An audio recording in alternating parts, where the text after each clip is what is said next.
नमस्कार विद्यार्थी मित्रांनो, पाहतर SSC GD 2026 तुमचा एक्झाम होऊन बरेचसे दिवस झालेले आहेत.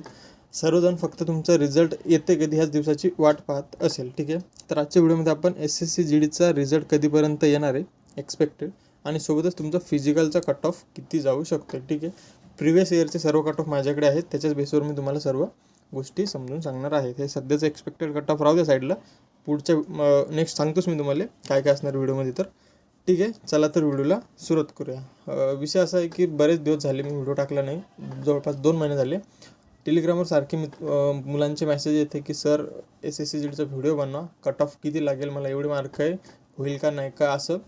ठीक आहे, तर विषय असा होता की तुम्हाला माहीतच असेल, जुन्या विद्यार्थ्यांना माहीत असेलच की मी BSFमध्ये होतो आधी, पण आता माझं सिलेक्शन याच्यात महाराष्ट्र पोलीसमध्ये झाल्यामुळं काय झालं, टाईम म्हणजे काहीतरी काम होतं 1 ते 2 महिना, मग त्याच्यामुळे मी जास्त व्हिडिओ याच्या यूट्यूबकडे काही ध्यान दिलेलं नाही. ठीक आहे, तर इथून पुढं काय व्हिडिओ मी रेग्युलरली बनवत जाईन. व्हिडिओ मी फक्त व्ह्यूसाठी मी डेफिनेटली व्हिडिओ बनवत नाही, फक्त आपलं काहीतरी एक हेल्प म्हणून, कारण की त्या गोष्टीचा मी स्वतः अभ्यास केलेला आहे. SSC GD 2022मधून मी सिलेक्शन घेतलं होतं आणि BSFमध्ये मी होतो. हा फोटो माझे, फक्त ते ChatGPTने जरा वेगळा बनवला आहे. ठीक आहे, बरं असो, आपण व्हिडिओला सुरुवात करूया. सगळ्यात पहिलं तुमचा रिझल्ट कधीपर्यंत लागणार आहे. तर रिझल्टचा विषय असा असते, हे कट ऑफ सांगतोच मी तुम्हाला. रिझल्टचं तुमचा डायरेक्ट तुम्ही फायनल जॉईनिंग पकडा, तुमची फायनल जॉईनिंग असते जानेवारी-फेब्रुवारी ह्या मंथमध्ये तुमची जॉईनिंग असते. कारण की मी स्वतः ट्रेनिंग करेल, ट्रेनिंगचं शेड्यूल जानेवारी-फेब्रुवारीपासून सुरू होतं आहे आणि डिसेंबरपर्यंत, जवळपास तुमची नोव्हेंबर-डिसेंबरपर्यंत ट्रेनिंग संपते. म्हणजेच तुमची जॉईनिंग ह्या इयरच्या बॅचची जानेवारी-फेब्रुवारीमध्ये तुमची जॉईनिंग होणार आहे. जानेवारी तुम्ही पकडू शकता. ठीक आहे, त्याच्यामुळे आता तुमचं आपलं रिझल्टचं लेट व्हायचं कारण हेच असतं, तुमच्या वॅकन्सी इन्क्रीज होत असतात. ठीक आहे, आता जवळपास सध्या 24-25 हजार काहीतरी जागा आहे, एक्झॅक्ट आकडा मला माहीत नाही आहे, पकडू शकता तुम्ही 24-25 हजार तुमच्या जागा आहेत. पण दरवर्षी तुमच्या जागा वाढत असतात. SSC GDचं हे सर्वांना माहीत असेलच. प्रत्येक वर्षी जवळपास तुम्ही असं पकडू शकता, एखाद्या वर्षी नाही पण वाढत, पण ज्या वर्षी रिझल्ट लेट होते, रिझल्ट कशाचा, फिजिकल तुमचं लेट होतं, सर्व प्रोसेस लेट होते, तर तुमचं मोस्ट प्रोबॅबली चान्स असते की तुमची जागा वाढेल. ठीक आहे, तर ह्या गोष्टी, हा कट ऑफचे सर्व जे असणार आहे ते जागा मी असं कन्सिडर करते की तुमच्या जागा वाढतील बा, आणि ते काय लई मोठी गोष्ट नाही, ते दरवेळेस होते तुमची जागा वाढतच असते. ठीक आहे, त्याच्यामुळे तुमचा रिझल्ट एवढा लेट झाला. पण इथून पुढे आता कोणता ऑगस्ट हा गेला, पकडून चला ऑगस्ट गेला, सप्टेंबरमध्ये तुमचा एनी हाऊ त्यांना रिझल्ट लावणं आहे. सप्टेंबरच्या एंडपर्यंत तुम्ही पकडू शकता, सप्टेंबरच्या लास्ट वीकमध्ये तुमचा ते एनी हाऊ रिझल्ट लावतील आणि मग ते पुढचे सप्टेंबर, ऑक्टोबर, नोव्हेंबर, डिसेंबर हे 3 महिन्यामध्ये तुमची पूर्ण प्रोसेस होऊन जाते. ठीक आहे, तर प्रोसेस जर म्हणायचं झालं तर तुम्हाला प्रोसेस माहीतच असेल. सर्वात आधी तुमचं कट ऑफ लागत असते फिजिकलसाठी, नंतर मेडिकलसाठी आणि नंतर तुमची फायनल मेरिट लिस्ट, असे तुमचे 3 कट ऑफ लागत असतात. ठीक आहे, बऱ्याच विद्यार्थ्यांना माहीत असेलच ते. ठीक आहे, तर आता विषय असा आहे की तुमचे फिजिकलचं रिझल्ट कधी लागतं. तुमचं रिझल्टचं असं आहे, तुमचं रिझल्ट आणि फिजिकलचे रिझल्ट सोबतच असते. फिजिकलमध्ये तुमचं जे मार्क असतात ते नॉर्मलायझेशन होऊन असते. तर नॉर्मलायझेशन काय ते समजून घेऊ. नॉर्मलायझेशन म्हणजे तुमचे मार्क वाढतात, सरळ 4 ते 5 मार्क तुमचे वाढतात. आता विषय असा होता की मागच्या काही भरतीमध्ये SSCने बऱ्याच मुलांचे मार्क कमी पण केले. आता हे आपण सांगू शकत नाही भरतीत काय होणार आहे, पण तसं ते त्यांनी म्हणजे ते दरवेळेस नवीन गोष्ट ट्राय करून पाहतात, पण त्यांच्याकडून ते झालं नसेल म्हणा का काय, ते नंतर बंद केलं त्यांनी. तर आपलं आता नॉर्मलायझेशन सध्याचं जर म्हटलं तुम्ही, नॉर्मलायझेशन कसं असतं की ज्यांचा पेपर हार्ड शिफ्टमध्ये असला, ठीक आहे, तुम्हाला हार्ड शिफ्ट माहीत असेलच. RW आपले जे रोजगार विथ अंकित सर आहे त्यांनी सांगितलं आहे, परंतु त्यांनी काय सांगितलं की 15 मार्क 20 मार्क एवढे मार्क तर तुम्हाला माहिती आहे, एवढे मी लिहून देतो, एवढे काही वाढणार तुमचे नाहीत मार्क. नॉर्मलायझेशनमध्ये तुमचे जवळपास 5, 8 आणि 10 असे एवढे मार्क वाढतात. ज्याचा लयच हार्ड दिवशी पेपर असला त्याला 10 मार्क, आणि जनरली काही 5 मार्क, आणि ज्याचा पेपर एकदम सोप्या शिफ्टमध्ये असला तर त्याचे 1-2 मार्कच वाढतात, जास्त मार्क वाढत नाही. ठीक आहे, तर ह्या ज्या गोष्टी, जे कट ऑफ आहे सगळा हा तुमचा याच्यावरती आहे की तुमचं नॉर्मलायझेशन झालेलं असेल. ठीक आहे, यावरती मी तुमचा कट ऑफ सांगते. ठीक आहे, तर सर्वात पहिलं 2024चा कट ऑफ आपण 2024चा हा फिजिकलसाठीचा हा कट ऑफ आहे, लागलेला कट ऑफ आहे, मी नोट केला आहे. आणि हा जो व्हिडिओ आहे माझा जुना व्हिडिओमधून कट ऑफचा स्क्रीनशॉट गेले मी. ठीक आहे, 2024चा कट ऑफ तुम्ही बघू शकता. 1 मिनिट. 2024चा कट ऑफ हार्ड जाण्याचं कारण हेच होतं की तुमचा जो पेपर होता तो खतरनाकवाला सोपा होता. पेपर सोपा डायरेक्टली आहे गोष्ट. म्हणजे पेपर जर सोपा आला तुमचा कट ऑफ डेफिनेटली वाढणार आहे. तर 2024चा जो पेपर होता हा खूप सोपा होता, त्याच्यामुळे तुमचा हा फिजिकलचा कट ऑफ बघू शकता तुम्ही 105 URचा फिजिकलचा कट ऑफ गेला होता. आणि हा फायनल कट ऑफ तुमचा डायरेक्ट 124. जसे UP बिहारचे कट ऑफ लागतात तसं आपला महाराष्ट्राचा कट ऑफ 2024मध्ये लागलेला होता. एका हवेतल्या गोष्टी नाही, ह्या प्रिव्हियस इयर कट ऑफ जरा जाऊन बघू शकता तुम्ही. 2024चं सांगा मी 124 तुमचा कट ऑफ गेला होता. ठीक आहे, फायनल कट ऑफ सध्याचं राहू द्या, आपण फक्त फिजिकलचं आपण याच्यात सांगा ते. ठीक आहे, तर तुमचा URचा कट ऑफ बघू शकता 104वर तुमचा URचा कट ऑफ 105वर गेला होता. ठीक आहे, 2024मध्ये. आणि 2025मध्ये कट ऑफ हे बघू शकता तुम्ही, हे जे आहे ना हे 2025 आहे. ठीक आहे, 2025चा फिजिकलचा कट ऑफ तुम्ही बघू शकता. हा लागलेला कट ऑफ फिजिकलचा आहे, हा मेडिकलचा आहे. आणि हा final cut of me expected बनवला होता. एक्सपेक्टेड किती सांगितलं तुम्ही 110 ते 112 तुमचा फायनल कट ऑफ जाईन 2025मध्ये.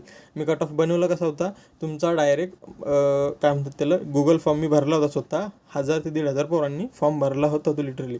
महाराष्ट्रामध्ये असं कोणी केलं नव्हतं, मी केलं. जसं आपलं रोजगार विथ अंकितवाले सर करतात तसंच मी ते डाटा तुमचा भरून घेतला होता, एक्सेलमध्ये टाकला होता. आणि जो फॉर्म्युला असते म्हणजे ते व्यवस्थित केलं तर त्याच्याच बेसवर मी एकदम एवढा ॲक्युरेट कट ऑफ सांगितला होता. 110 कट ऑफ सांगितला होता तुमचा URचा.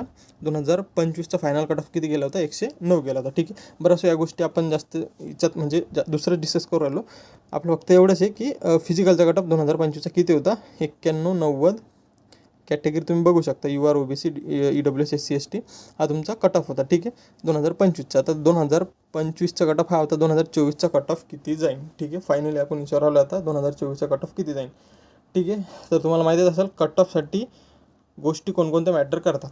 तुमच्या कट ऑफसाठी सगळ्यात पहिलं मॅटर करतं तुमचं लेवल ऑफ एक्झाम. म्हणजे तुमचा 2025चा एक्झाम कसा होता, म्हणजे प्रिव्हियस इयरच्या कम्पेअरमध्ये तुमचा ह्या वर्षीचा एक्झाम कसा गेला आहे. तर 2026चा एक्झाम सगळ्यात पहिला पॉईंट कोणता असते एक्झामचा. तर सर्वजणाला तर तुम्हाला माहितीच असेल. आता हे मी तुमच्याकडून जे इनपुट भेटलं मला की तुम्ही सांगायचे की एक्झाम हार्ड गेला पाहिजे, त्याच्यामुळं एक्झाम जर हार्ड असला तुमचा कट ऑफ डेफिनेटली थोडा कमी जात असते. ठीक आहे, तुमचा लेवल ऑफ एक्झाम. तर लेवल ऑफ एक्झाम ह्या वर्षीचा एक्झाम होता हा 2024-2025च्या कम्पेअरमध्ये सगळ्यात हार्ड एक्झाम होता. ठीक आहे, त्याच्यामुळं तुमचं एक कारण असं झालं की कट ऑफ कमी जाऊ शकते. ठीक आहे, त्याच्यानंतर दुसरं कारण व्हॅकन्सीचं. पण व्हॅकन्सीचा विषय असा आहे की 2025मध्ये म्हणजे मागच्या इयरमध्ये व्हॅकन्सी तुमच्या बऱ्याचशा होतं. म्हणजे तुम्ही पकडू शकता ह्या वर्षी 1092 जागा तुमच्या महाराष्ट्राच्या. आणि आपण फक्त महाराष्ट्राची गोष्ट करते. आणि 2149 ह्या 2025च्या जागा होत्या आणि ह्या 2026च्या जागा आहे. तुम्ही बघू शकता म्हणजे जवळपास अर्ध्या. मागच्या वर्षी तुमच्या डबलनं जागा होत्या, ह्या वर्षी जागा तुमच्या कमी आहे. ठीक आहे, आणि तिसरं कारण झालं नॉर्मलायझेशन फॅक्टर. तर तुमचं नॉर्मलायझेशन किती होतं. ठीक आहे, नॉर्मलायझेशन आता ते SSCवर डिपेंड आहे की तुमचं नॉर्मलायझेशन ते कसं करते. म्हणजे कसं असते काही वेळेस ते 10 ते 15 मार्क 20 मार्क पण नॉर्मलायझेशनमध्ये मुलांना मिळालेले आहेत मागच्या इयरमध्ये. मागचे जर तुम्ही बघितलं हिस्ट्री जर पाहिली तर 20-20 मार्क लोक बी वाढले. पण त्यांचा दरवर्षी म्हणा की त्यांचा फॉर्म्युला तेच डिसाईड करतात की कसं वाढवायचं. म्हणजे काही वेळेस काय करतात ते हार्ड पण असलं एक्झाम तर जास्त मार्क वाढवत नाहीत. 5 ते 8 मार्क तुमच्या हार्डली वाढन. आणि ज्याचा इझी शिफ्टमध्ये एक्झाम झाला त्याचे जास्त मार्क वाढणार आणि त्याचे 1 ते 2 मार्क नाही तर वाढत बी नाही. आता तुम्ही पकडू शकता ह्या गोष्टी सगळ्या कन्सिडर होतील किंवा तुमच्या फायनल फिजिकलच्या कट ऑफसाठी. बरं, फायनल कट ऑफ राहू द्या, फिजिकलच्या कट ऑफसाठी या तुमच्या गोष्टी मॅटर होतील. ठीक आहे, त्याच्यामुळे आता मग मी असं एक्सपेक्टेड केलं की तुमचं आता हा कट ऑफ सांगितला मी तुम्हाला 2026चा फिजिकलचा कट ऑफ. हा कट ऑफ सांगितला कसा, आता माझ्याकडे सध्या तरी गुगल फॉर्मचा डाटा नाही आहे. फक्त एवढंच सांगितलं विद्यार्थ्यांनी की भाई 2026चा जो एक्झाम होता 2025पेक्षा थोडा हार्ड होता. मग जर जागा तुमच्या तेवढ्याच असतं मागच्या इयरसारख्या 2025सारख्या जर जागा असत्या तर तुमचा डेफिनेटली मागच्या इयरचा जो कट ऑफ आहे याच्यापेक्षा तुमचा डेफिनेटली कमी गेला असता. ठीक आहे, कमी म्हणजे जवळपास 5 मार्कांना कमी गेला असतं तुमचा कट ऑफ. पण आता 2026चा कट ऑफ बी तेवढाच. जरी तुमचा एक्झाम हार्ड आहे तरी तुमचा कट ऑफ एवढा जाऊ शकते. कारण हेच आहे की तुमच्या जागा कमी आहे. जर तुमच्या जागा वाढल्या तर तुमचा डेफिनेटली कट ऑफ यापेक्षा थोडा कमी होईल, 2 ते 3 मार्क. ठीक आहे, कट ऑफ बघू शकता तुम्ही एक्सपेक्टेड कट ऑफ आहे. आता तुम्ही म्हणसान कट ऑफ पहिली गोष्ट कट ऑफ सांगणं चुकीचं आहे, पण आता बरेच बघितलेत मी यूट्यूबला महाराष्ट्रात कोणी काय कट ऑफ सांगते, कोणी जास्त सांगते, कोणी लेच कमी सांगते. असा कट ऑफ नाही लागणार. तुमचा कट ऑफ कधी बी तुमचा प्रिव्हियस इयरच्या याच्यामध्ये खेळत असते. प्रिव्हियस इयरचे जे आकडे असेल जवळपास त्या आकड्यामध्येच 2-3 मार्क कमी जास्त होऊ शकते, ठीक आहे. तर मी फक्त एवढं केलं की 2025चा जो कट ऑफ होता त्यामध्ये 1 ते 2 मार्क कमी केले, ठीक आहे. आणि जो डिफरन्स होता कॅटेगरीचा तो डिफरन्स यामध्ये ॲड केला की OBCचा, EWSचा, SCचा, STचा, ठीक आहे. तर एक्सपेक्टेड कट ऑफ असा असं तुमचा की 87 जवळपास तुमचा कट ऑफ जाऊ शकते कशाचा. आता यामध्ये तेच की तुमचं प्लस मायनस तुम्ही 2 मार्क करू शकता, कारण की ते फिक्स कट ऑफ तर भाई तुम्हाला कोणी सांगू शकत नाही. अंकित भाटी सर बी असेल त्याचा कट ऑफ दरवेळेस चुकते भाई, 1 ते 2 मार्कांनी ते मागापुढे होतच असते.